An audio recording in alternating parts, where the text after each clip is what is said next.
Agricultura irrigada.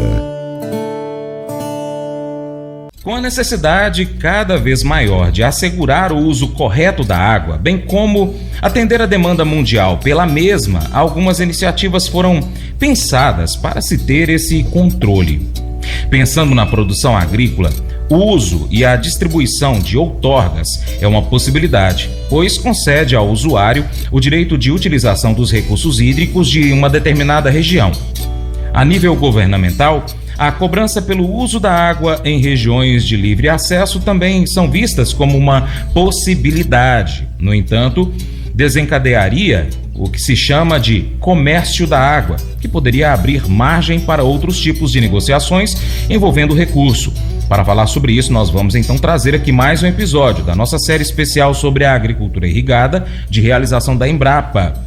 Sérgio Abud, supervisor da área de transferência de tecnologias da Embrapa Cerrados, e Lineu Neiva Rodrigues, pesquisador da Embrapa, falaram nos últimos episódios sobre o uso correto, manejo e preservação dos recursos hídricos. Neste, eles comentam sobre os meios citados para controlar a utilização da água e as ações que podem ser desencadeadas a partir dos mesmos. Você falou aí sobre outorga e no episódio anterior também você falou várias vezes sobre outorga.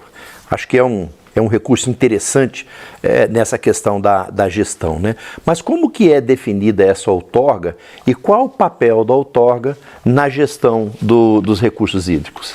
A outorga, ela eu gosto de dizer, é um instrumento mais interessante que nós temos, porque ela, na verdade, ela reduz o risco. O objetivo da outorga é reduzir o risco de faltar água. Vamos supor, eu sou o poder público, eu falo, Sérgio, você me pede um direito de usar esse tanto de água na bacia hidrográfica, e eu falo, tudo bem, eu vou te dar esse direito, mas no próximo ano você não tem água suficiente para isso. Então ela reduz o risco de faltar água para quem ela for outorgado. Mas para fazer isso, ela reduz muito o sarrafo. Com isso, muita água vai embora do sistema e deixa de ser utilizada aqui para gerar valor econômico, para melhorar a qualidade de vida das pessoas. Então esse é um ponto-chave que eu acho que a gente tem que pensar mais sobre a outorga, talvez revisitar a outorga, pensar em formas alternativas onde a gente possa envolver mais o usuário no processo, trazer mais, dar mais responsabilidade para o usuário do usuário nesse uso da água e deixar ele correr um pouco de risco. Porque esse negócio envolve um pouco de risco. Qual o risco? De faltar água em alguns períodos e eles terem que se readequar. Então o outorga é um instrumento fundamental. Eu acho que o da lei é um dos mais importantes que a gente tem. Há algum tempo nós visitamos uma propriedade onde tinha um irrigante e eu me lembro que você comentou com ele sobre o controle da água que entra na propriedade e o controle da água que sai. Eu fiquei curioso com aquilo. Você imagina que em algum momento essa água utilizada na irrigação, ela pode ser cobrada? A gente tem que pagar por isso? Eu acho que sim, Sérgio. Eu acho que está previsto na lei, é um instrumento da lei a cobrança. Eu acho que o debate que tem que ter é como cobrar, em quais condições, e isso tem que ser definido pelo comitê. Eu não gosto da cobrança pela cobrança. Por exemplo, na lei fala cobrar para melhorar o uso racional da água. Eu não gosto disso porque eu acho que você melhora dando benefícios. É muito melhor do que você cobrar, criar uma taxa, né? Porque a cobrança, na verdade, ela não entra como um imposto. Mas que você vai lá, eu moro num prédio, de vez em quando eu sou convidado lá para a reunião do condomínio. E sempre o síndico fala, vamos aumentar a taxa. Para que aumentar a taxa? Quais são os benefícios? Eu acho que essa que é a discussão que tem que ter em cobrança, e não só melhorar o uso, não só fazer um caixa para você poder movimentar. Tem que estar claro como o dinheiro vai ser aplicado, como as coisas vão caminhar. Mas eu acho que é uma tendência, como está previsto na lei, mas o comitê tem a prerrogativa de definir essas questões. O Brasil exporta muito alimento, né? E fazendo uma continha rápida, no grão armazenado, que depois é exportado, a gente tem aproximadamente ali 12, 13% de água, né, de umidade no grão. Se fizermos uma conta rápida, na exportação de soja, por exemplo, de 100 milhões de toneladas, nós teríamos aí cerca de 12, 13 milhões de metros cúbicos. Você imagina que em algum momento isso poderia entrar na negociação? Nós estamos falando de crise hídrica, né, de gestão do recurso hídrico. Nós poderíamos cobrar por essa água? Como que você vê isso? Essa também é uma questão recorrente. O setor sempre discute, essa ideia de cobrar pela quantidade de água exportada em um bem ou serviço, ela surgiu mais ou menos aí na década de 70, com os primeiros trabalhos sobre um tema que chama água virtual. Então ela surgiu nessa época, essa questão de água virtual, água que era exportada, que vinha, mas essa questão da água virtual, ela nasceu, acho, de uma forma nobre. Isso foi muito interessante, o conceito que previa a gente desenvolver um indicador de quanto de água era necessário para produzir diferentes bens e serviços nas diferentes regiões do mundo. Qual que é a importância disso? A gente poderia olhar para o mundo, a gente poderia criar um zoneamento aí em termos de regiões mais favoráveis a produzir bens em função da sua disponibilidade hídrica, por exemplo. Uma região que tivesse pouca disponibilidade hídrica poderia priorizar produzir bens que tivessem baixa demanda na sua produção e importar os outros bens.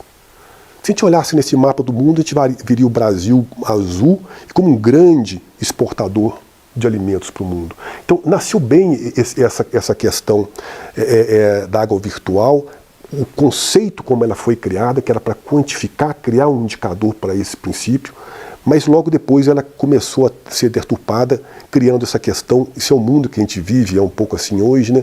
A questão pelo comércio da água. O comércio da água eu não gosto muito, porque vamos partir do pressuposto que você não produza nada no seu país, no Brasil, para de produzir. O que vai acontecer com essa água? Ela vai escoar e vai para os oceanos. No oceano ela vai evaporar e vai ser exportada naturalmente. Então toda a água está ciclando, ela está sendo exportada, você não sabe para onde essa água vai, depende muito do equilíbrio do mundo, quem dita o equilíbrio, grande parte são os oceanos. Então eu não gosto muito e sou contra a ideia de cobrar, embora o conceito de água virtual, para que você possa ter um indicador que possa quantificar a quantidade de água que você gaste para produzir um bem ou serviço, para delimitar como as regiões vão produzir, o que será produzido nas regiões, eu acho bastante interessante.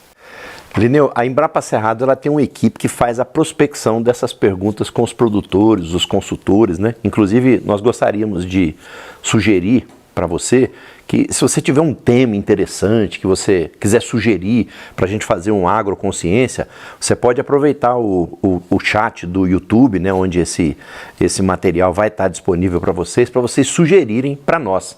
Nós temos uma equipe que faz essa prospecção e uma pergunta que foi muito recorrente foi sobre a pegada hídrica. Qual que é a importância da pegada hídrica na gestão dos recursos hídricos? A pegada hídrica é um indicador de uso de água. Ele surgiu, na verdade, logo após esse conceito de água virtual, né, que era criar um indicador para quantificar a quantidade de água utilizada para produzir um bem ou serviço. Nos anos 2000, um pesquisador lá na Unesco, ele desenvolveu esse conceito de pegada hídrica que tem a ver com o uso da água, ou seja, a quantidade de água que se gasta para se produzir os bens utilizados por um indivíduo, por um setor ou por um país. Então imagina você aqui, tudo que você veste, que você faz, quanto de água você gasta hoje para estar vivo. É um conceito que eu não gosto muito, eu acho ele mais confunde do que ajuda, e da forma como ele foi colocado, eu acho ele inapropriado. Porque, por exemplo, ele trouxe aí uma forma de você ficar comparando setores. Eu não gosto de comparar setores, eu acho que tem que criar métrica entre os setores. O que se agrega, por exemplo, você aparecer na mídia uma pessoa tomando um café e falar assim, gasta-se 140 litros de água para se produzir o café que está nessa xícara. Então isso agrega muito pouco, e eu acho que é um indicador que ele foi feito para a questão de uso, mas o de água virtual e com as outras métricas, eu acho que ela agrega muito mais nessa questão de gestão de recursos hídricos. A gestão tem que ser feita para organizar o uso. E essa organização do uso você tem que dialogar dentro do setor. Não adianta um setor olhar para o outro e querer culpar o outro. Cada setor você tem que trabalhar e dialogar e organizar essas questões. Então o conceito da pegada hídrica para a gestão é um conceito que eu acho que da forma como ele foi colocado, ele está sendo utilizado, eu não gosto muito. Mas eu vou dizer uma coisa pra você, viu?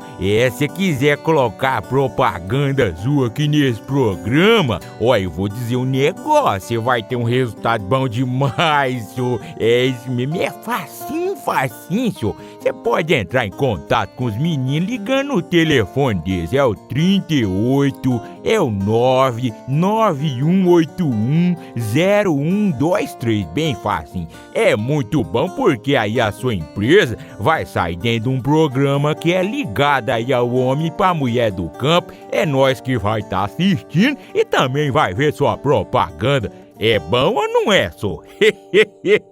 Eu não sou dominado pelo medo. Use esta declaração quando se deparar com ansiedade, desafios ou ataque espiritual. Portanto, não tema, porque eu estou com você. Não fique desanimado, porque eu sou seu Deus. Eu o fortalecerei e o ajudarei. Eu o sustentarei com a minha mão direita. Texto que está no livro de Isaías, capítulo 41, verso 10, na Bíblia. Faça uma oração. Senhor, Tu és a minha rocha. Dá-me força e coragem à medida em que eu avanço nesse dia. Sei que terei desafios e obstáculos, mas confio em Ti. Dá-me ousadia e paz sobrenatural. Eu quero sentir a Tua presença neste dia. Este devocional faz parte do plano de estudos em Cristo do aplicativo biblia.com. Muito obrigado pela sua atenção. Deus abençoe e até o próximo encontro.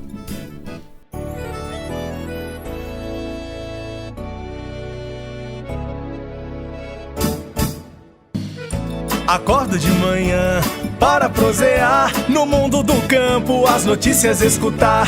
Vem com a gente em toda a região com o seu programa Paracatu Rural. Tem notícias, informação e o mais importante, sua participação. Programa Paracatu Rural. Programa Paracatu Rural.